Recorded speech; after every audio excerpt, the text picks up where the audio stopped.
A very good evening, and thanks for clicking on to Vogan's European Outlook for Monday, the 17th of April. Yesterday saw the high of 21.3 Celsius at Mount Dillon in the Irish Republic. That was indeed the first day of 21 Celsius or higher in Ireland, and interestingly enough, according to our good friend Shrian Bruin, yesterday was the first time that Ireland beat the UK to the first 21 Celsius since 2010, followed by 2002. That should have been actually, and then after that, you have to go all the way back to 1961 for the last time this has happened. So it's not the first time that we've seen a 21 Celsius so early.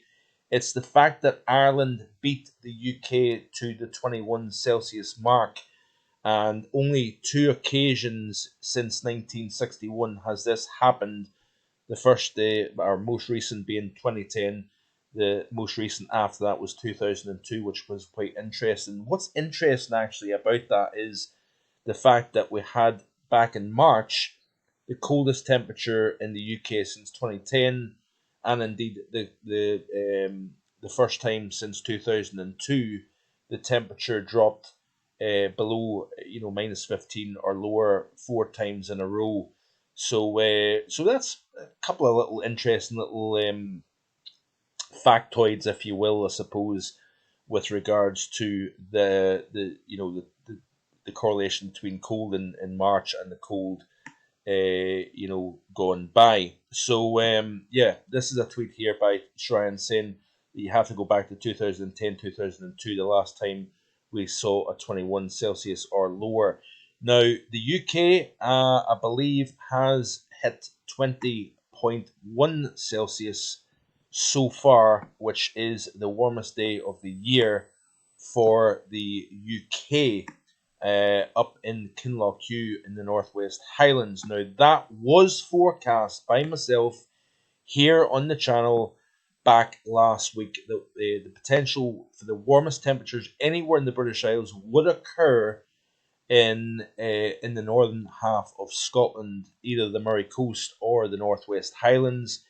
And we do have temperatures widely 15, 16 Celsius in the central portion of England. We've got 13, we've got 14s, but notice here right along the coastline, anywhere from down in Kent all the way up to Caithness, we have temperatures stuck at 8 to 10 Celsius. Now, if you look at the northern half of Scotland, Kinlochhew possibly reached 21 Celsius this afternoon when all the figures come in.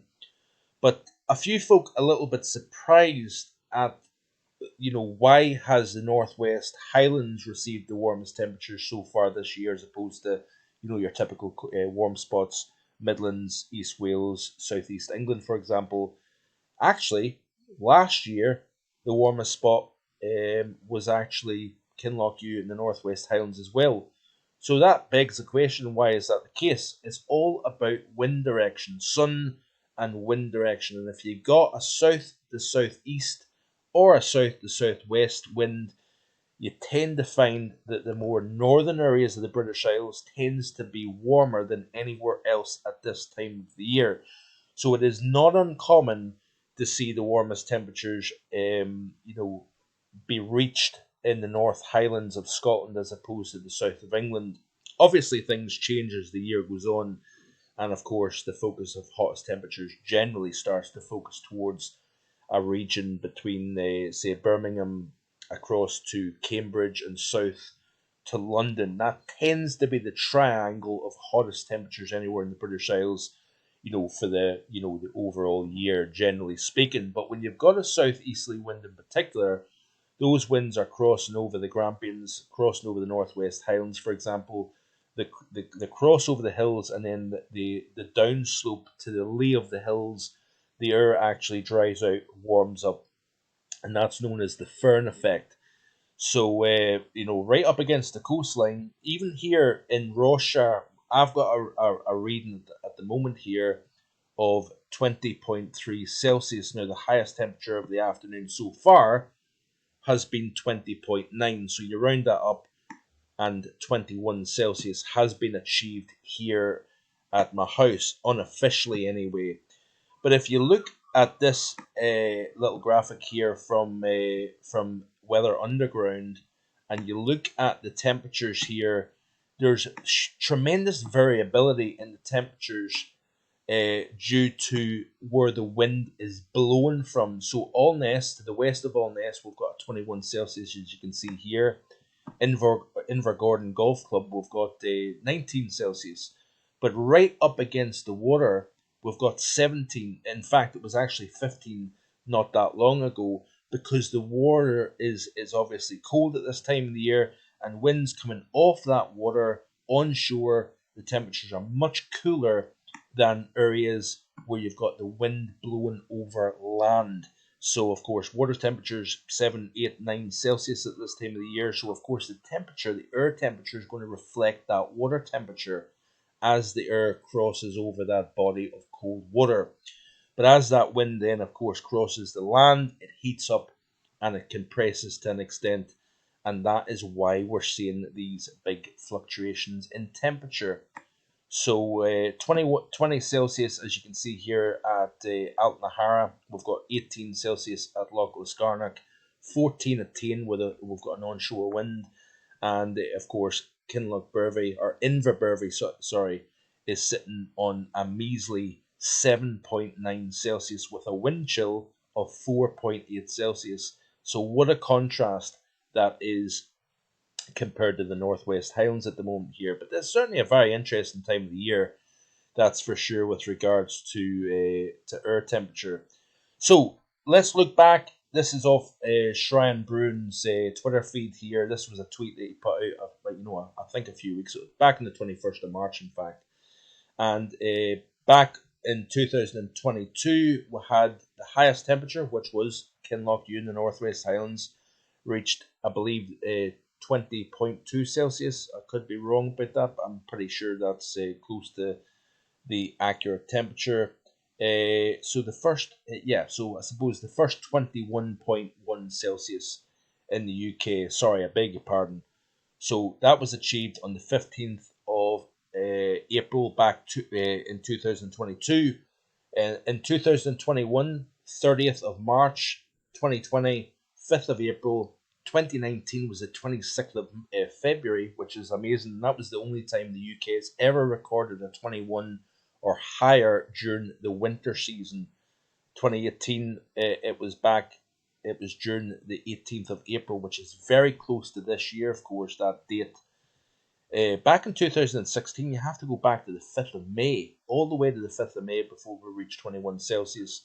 That was a very, very cold spring. 2019, by the way, despite the fact that we had a high of 21 Celsius on the 26th of February, I believe we had a, a frost recorded somewhere in the UK every morning during April 2019.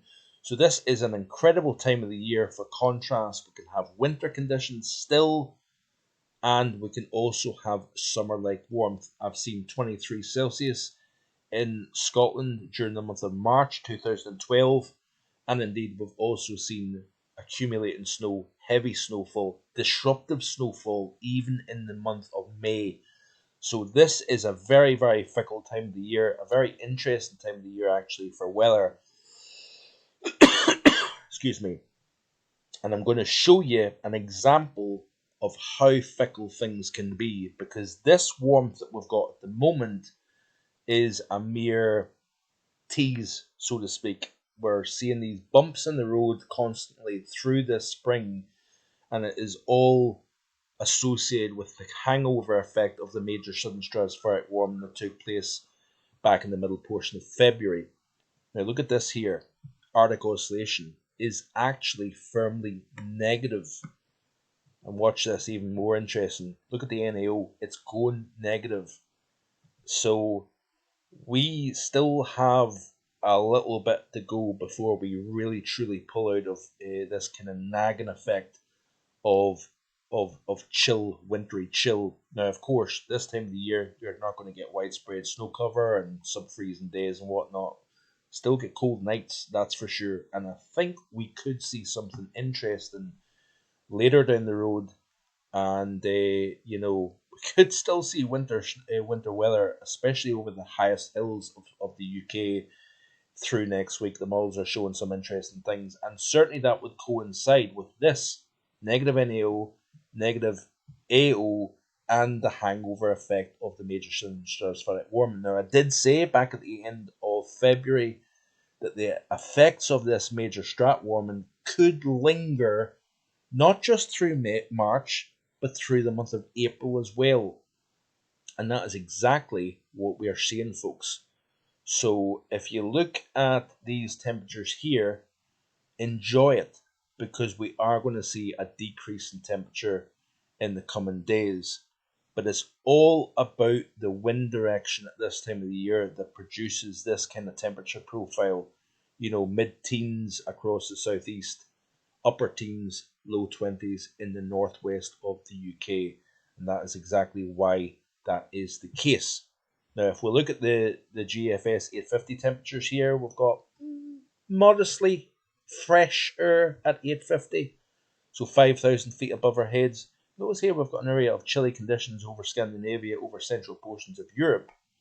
Now, what's going to happen is this area of high pressure over Scandinavia is going to start to build its way towards the Northern Isles as we progress towards the middle and second half of this work week. What that's going to do is it's going to pick up this chilly air over Central Europe and start to push it from east to west. And that is, of course, reflective in the negative NAO pattern. So as we continue to play through the loop here, you can see here that this chilly air, we've got pressures building, that warm air getting lifted northwards. But watch this space. As the high builds over Norway, you notice here that there's chilly air, a little lobe of cold air floating east to west over England and Wales. That's going to drop the daytime temperature slightly. But on the east coast, we're going to increase that easterly wind. And remember, the water temperature 7, 8, 9 Celsius at best. That air crossing over those cold waters is going to make it feel distinctly chilly.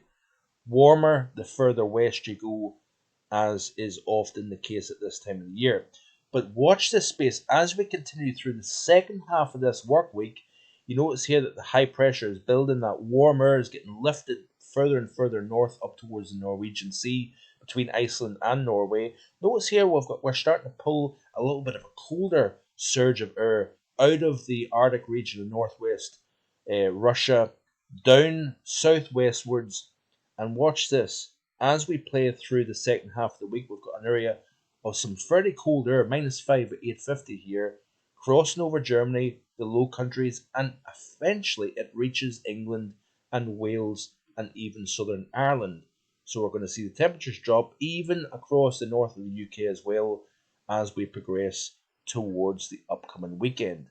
Now watch what happens. Now, of course, we've still got a way to go, so we need to take this a little bit with a pinch of salt. But look at this here. We've got a surge of very cold air coming down from the north, thanks to high pressure building up towards Greenland once again into the early portion of next week. So while we've got 20, 21 Celsius this afternoon, exactly 1 week later, we could be struggling to get out of the single figures with this surge of very cold air from the north. So this shows you the fickle nature of this time of the year, depending on the drivers that are in place at the moment here. But certainly very interesting when it comes to weather. And certainly I'm trying to show you all aspects. If you haven't already done so, check out the Global Weather and Climate Report from yesterday. Lots of stuff on there for you to digest and enjoy. And drop a comment and let me know what you think of the content from yesterday and beyond. Every Sunday I produce a Global Weather and Climate Report, so that should hopefully keep your interest going. Snowfall wise, let's have a very, very sneaky quick look and see what it's showing as we progress through next week. So yeah, the model is starting to sniff out snow even towards the southern Pennines over the Peak District by 1800 next week. So isn't that very, very interesting? It isn't completely out of the ordinary, this, by the way. And but yeah. So anyway, that's it for today. Thanks for watching. I do appreciate it. I will hopefully be back again tomorrow with more. Enjoy the rest of your Monday. Enjoy the sunshine, because it's not going to last forever. Bye for now.